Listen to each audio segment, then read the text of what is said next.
Oke, ini ada soal tentang resultan pembebanan internal. Jadi sebelumnya saya disclaimer dulu ya.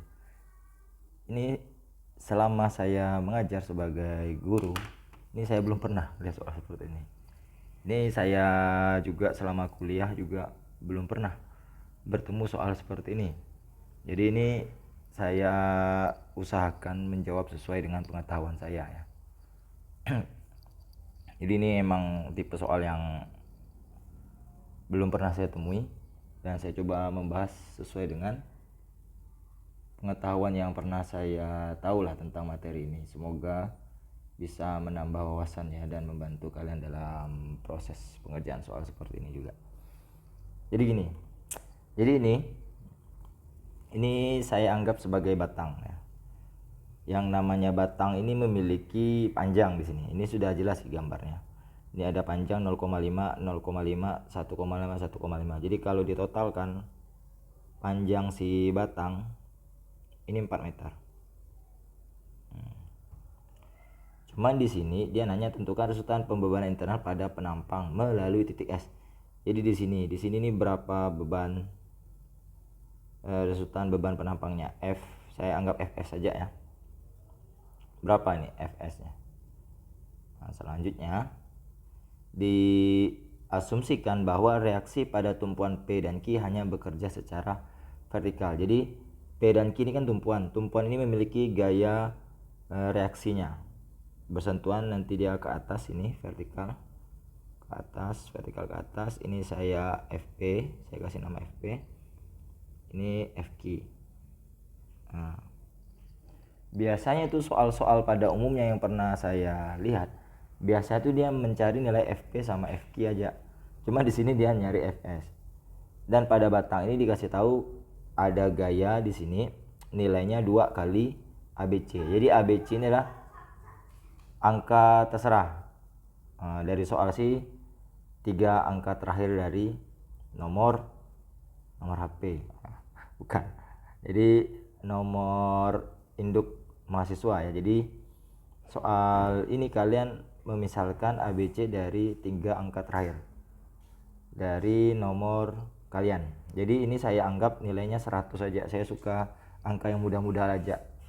Jadi saya anggap ABC-nya sama dengan 100 ya. Lalu ini apa? ABC Newton per meter. Jadi ini maksudnya gaya dalam tiap satuan panjang. Nah, jadi terdistribusi merata tiap meternya itu ABC Newton per meter. Dalam soal pada umumnya, jadi ada namanya titik berat massa, titik berat batang atau benda. Jadi titik berat batang atau benda ini selalu di tengah batang, selalu di tengah batang. Jadi langkah pertama itu kalian cari dulu si FP-nya. Kita akan mencari nilai FP-nya. Jadi kita akan cari nilai FP dulu. Di sini ABC-nya nilainya 100 ya, saya anggap ya. Berarti kan nanti ini ada 200 Newton ya kan. Ini saya anggap F1 aja. F1-nya 200 Newton. Ya, karena kan 2 kali 100, 200 Newton. Kemudian titik berat batang selalu di tengah batang. Jadi nanti ada namanya FW-nya. FW-nya di tengah-tengah sini. FW batangnya, FW-nya. FW-nya itu sama dengan berapa? Dia kan di tengah-tengah ini kan 4 meter. Berarti dia tengah-tengahnya 2 meter. Di tengahnya 2 meter. Jadi beratnya, jadi FW-nya, lihat nih. ABC Newton per meter. Jadi karena dia 2 meter, berarti itu nilainya sama dengan 200.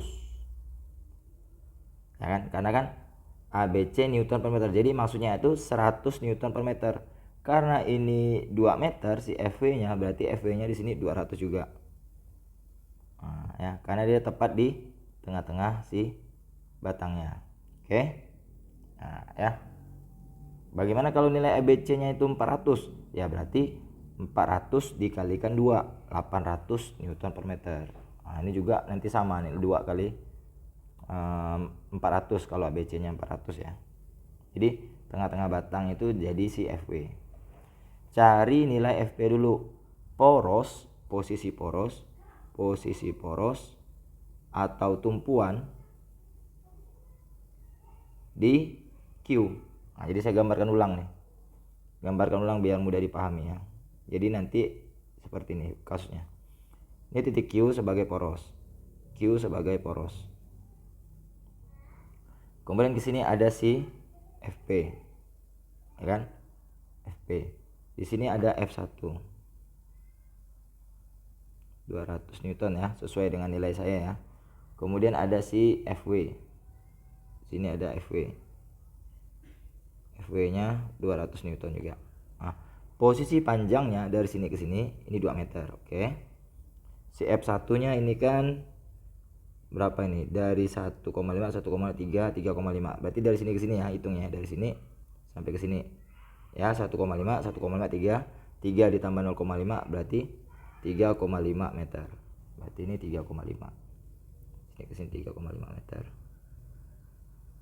Nah, kemudian dari yang si FP berarti totalnya berarti dari sini sampai ke sini ini 4 meter ya. Nah, jadi nanti kalian cari si FP nya gini, sigma torsi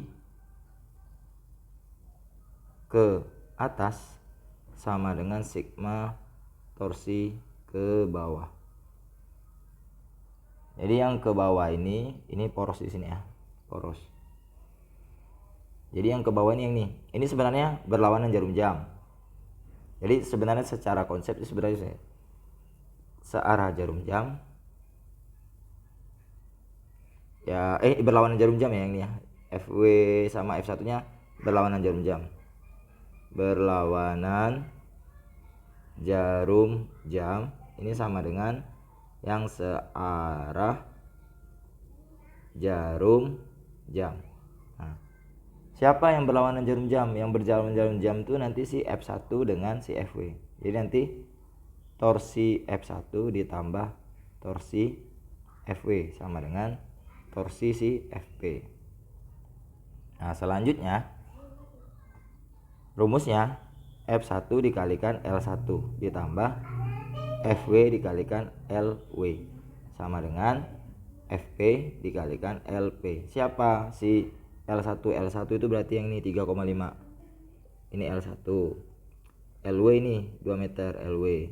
4 meter ini si LP, jarak dari titik P ke poros, jarak dari titik F1 ke poros, jarak titik FW ke poros, itu LW ya. Jadi tinggal masukkan aja nih angka-angkanya.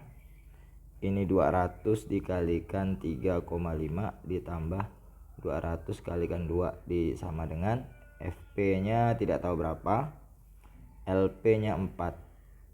Berarti nanti ini 700 ditambah 400 sama dengan 4 FP. Berarti ini 1100 dibagi 4 sama dengan FP ya. Berapa nih? Ini pakai kalkulator aja ya. 1100 dibagi 4. 1100 dibagi 4. 275 Newton si FP-nya. Nah, tapi ini belum selesai karena yang ditanya berapa nilai si FS. Berapa nih FS-nya? Nah, kan belum selesai ya. Nah, untuk melihat pembahasan soal bagaimana saya menghitung FS, silahkan klik link yang ada di deskripsi video ini ya. Ini nanti kita misalkan poros tetap di Q, nanti kita cari si FS. Nah, oke, jadi seperti itu ya. Oke, sekian dan terima kasih. Sampai berjumpa di video berikutnya. Silahkan klik link yang ada di deskripsi video ini untuk melihat pembahasan soal ya, untuk mulai pembahasan bagaimana menghitung si FS. Oke, terima kasih.